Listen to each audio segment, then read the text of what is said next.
Mensagem do Criador, o mundo antes do pecado. Uma luz se formou no ponto do universo. Ali foi o local escolhido pelo Criador para fazer sua nova construção. Surgiu um raio. Esse raio se transformou em um ponto de luz. Ficou parado, como uma estrela brilhante no espaço, que parece ser infinito, até onde a minha mente consegue imaginar, os meus olhos da alma conseguem enxergar. Essa energia começou naquele ponto e foi circulando até que deu a volta completa e parou. O círculo havia se formado. Ele estava vazio.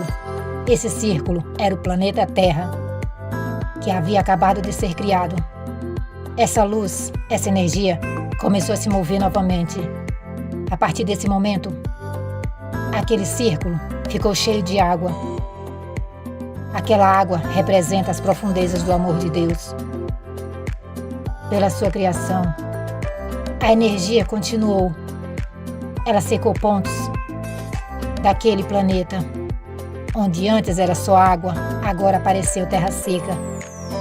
Nesse momento, essa energia, esse ponto de luz, se moveu novamente por muitos lugares, por todo aquele círculo.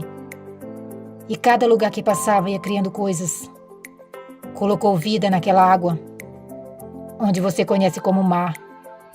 Ali é como outro mundo desconhecido para a maioria daqueles que vivem na terra seca, pois ele separou as criaturas que iriam ficar na água das criaturas que iriam ficar em terra seca. Ele criou florestas, todo tipo de plantas, riquezas para aqueles que viviam no seco. No mar, ele criou uma variedade de riquezas também para aqueles que viviam lá. Ele não tem distinção entre as criaturas que vivem no seco e as criaturas que vivem na água. Ele as ama de forma igual. Essa energia foi para todos os lugares daquele planeta. Ali ficou muito lindo, exuberante, era impossível ver e não se encantar com tanta beleza que havia ali. Essa energia, após construir tudo que achava que era necessário para a vida daqueles que ali estavam, deu seu trabalho por terminado. Ele gostou do resultado. Havia sido feito a fecundação da vida naquele planeta. Após a fecundação, aquela luz parou no centro daquele círculo. Ali, transformou-se em 2 pontos de luz. Ela se dividiu, que ficaram parados, lado a lado. Em seguida, se separaram como um raio. Cada um foi para um lado do círculo. Ali era a parte feminina e a parte masculina, que haviam acabado de fecundar aquele planeta, de colocar vida nele. Deus não criou o mundo apenas falando, Ele o fecundou. Deus tem 2 partes, e é por isso que é necessário a fecundação para gerar vidas, para a vida continuar existindo neste planeta, a parte feminina e a parte masculina. Sem a fecundação não é possível a continuação da vida nele. Essa energia era o próprio Deus em sua totalidade. Uma luz foi para o norte e a outra para o sul, o polo norte e o polo sul. Aquela energia não construiu apenas natureza, como muitos pensam, e animais, seres vivos. Havia um centro. Ali, ele construiu uma linda cidade rica, fértil e próspera. Era o lugar mais rico daquele planeta. Ele a denominou a Menina de Ouro. Nela foi dado tudo o que era necessário para aquele povo, para viver, ter uma vida próspera, abundante, com tudo que tinham direito e muito mais. Tinha lindos prédios tecnológicos, casas exuberantes. Havia uma enorme ponte de mais ou menos uns 600 metros de altura, que passava sobre um rio que ligava pontos da cidade. Ali tinha casas, prédios. Tudo era construído de forma harmoniosa, integrado com a natureza. Eles respeitavam tudo que existia. Era bem parecido com o que é hoje, porém, ainda mais tecnológico do que essas cidades mais exuberantes que você vê neste planeta no momento. Não existia construções que agredissem a natureza. Era algo moderno. Se você pensar no mundo hoje, é como um sonho em que você desenvolve grandes cidades tecnológicas e preserva o meio ambiente. Assim era essa menina de ouro, a cidade que Deus criou. Ali era como centro. Após esse trabalho, tudo estava belo, em perfeito equilíbrio. Todos viviam de forma harmoniosa, seres da água e da terra. Deus os amava muito. Deu consciência aos seres humanos para que estes tivessem consciência do que tinham e zelasse por esse lugar. Assim, eles tinham conhecimento de como fazer construções, cuidar da natureza, cuidar dos animais e muito mais. Eles respeitavam tudo o que existia. Não se achavam superiores a outros seres só porque tinham consciência desperta. Isso os fazia ter mais respeito ainda e responsabilidade por aqueles que não tinham essa consciência desperta, que eram os animais e outros seres no geral. Eles tiveram conhecimento sobre a vida na água e eles a respeitavam. Deus ficou muito feliz com aquilo. Eles construíam suas casas e aonde tivesse uma fonte, eles não mexiam com ela. Eles respeitavam aquilo. Se fosse necessário, eles faziam sua construção e deixavam aquela fonte jorrar, passar por baixo das suas casas, de forma que não agredisse ela. A água jorrava, transparente como um cristal. Deus chamou o anjo, que era como um general, deu a missão a ele para zelar pela sua nova criação. Deus confiava nele, pois ele sempre fora leal a Deus. Esse anjo veio. Deus disse: essa é a minha mais nova criação. Quero que cuide dela, a proteja. Vou te dar o poder para comandar esse lugar. Obrigado, Senhor, pela confiança, falou o anjo. Ele ficou na terra e Deus voltou. Aquele anjo ficou encantado com tanta beleza e riqueza que existia aqui.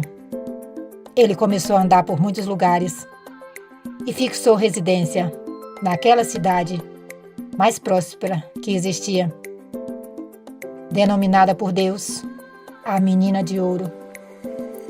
Aquele anjo começou a achar que aquilo tudo era dele, pois Deus tinha confiado a ele.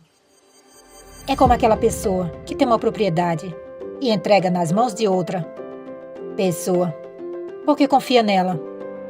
E após um tempo, essa pessoa se acha o próprio dono do lugar e não quer mais sair dali. Assim era esse anjo. Assim aconteceu. Esse anjo começou a crescer os olhos e a se sentir dono de tudo. Ele só tinha vindo aqui porque Deus confiava que ele iria zelar pela sua criação. Aquele anjo, após ver tantas belezas, foi corrompido pela beleza e riquezas deste mundo. Ele começou a se envolver com mulheres. Chegava nos lugares, achava que era o superior de tudo. Se achava o dono de tudo. Queria que todos obedecessem. Dizia: vocês são os meus subordinados, devem me obedecer. E meio que começou a escravizar aquele povo. Eles eram obrigados a fazer tudo o que ele queria. Ele era arrogante. Esse foi o pecado da arrogância. Ele começou a gerar revoltas naquelas pessoas que antes não existia, gerando assim o pecado da ira. Ele ficou ganancioso e falava para as pessoas que elas eram pobres, que se quisesse ter uma vida melhor, teria que ter mais dinheiro. Por isso, foi gerado o pecado da ganância. Porque antes, aqueles não tinham esse tipo de pensamento. Eles não se consideravam superiores nem inferiores a ninguém. Pois nesse momento, foi gerado esse sentimento, esse pecado.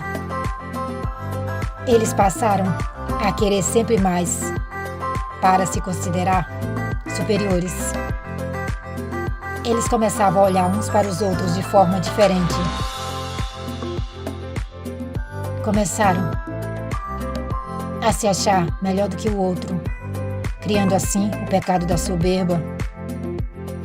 Começaram a desejar ter coisas que eram de outras pessoas, gerando assim o pecado da inveja.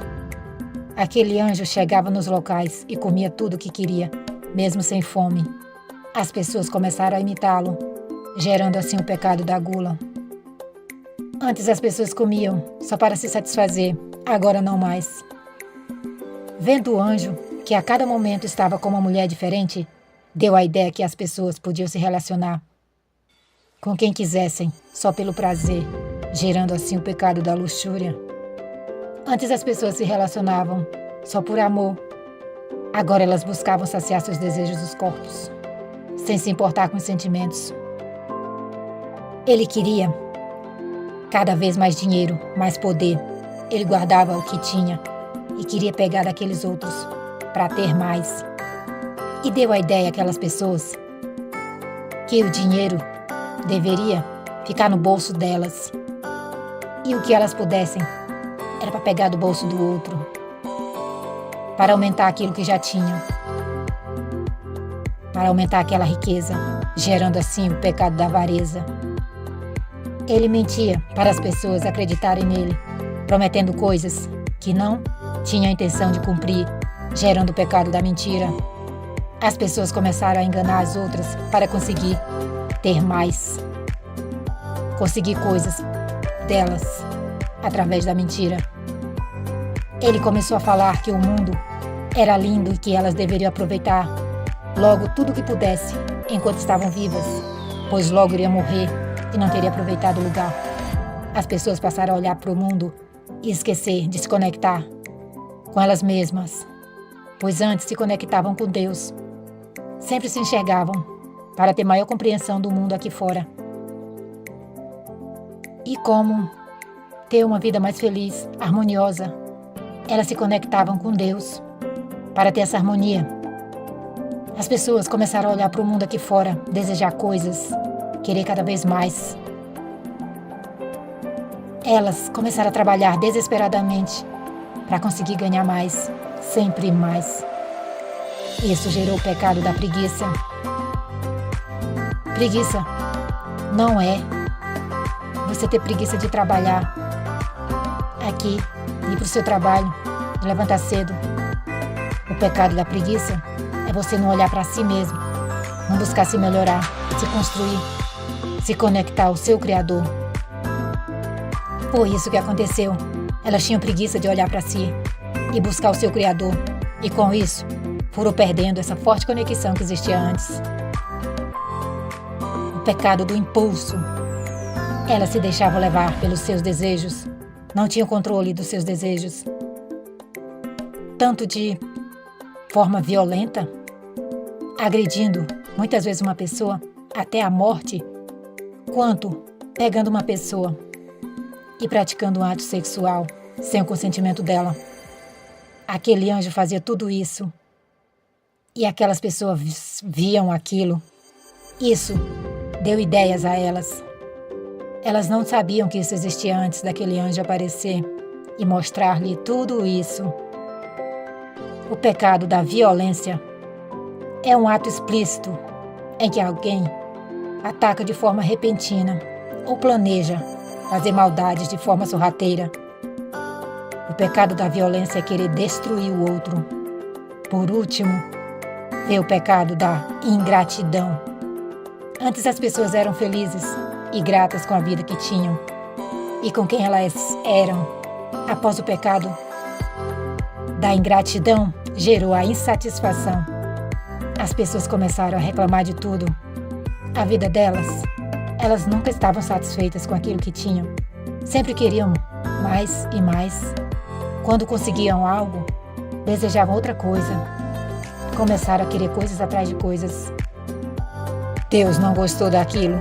Chamou outro anjo da sua confiança, chamado Elohim, e disse: vamos à terra resolver agora. Deus veio junto com Elohim para tirar o primeiro anjo do poder. A história continua na parte 2. Te espero lá.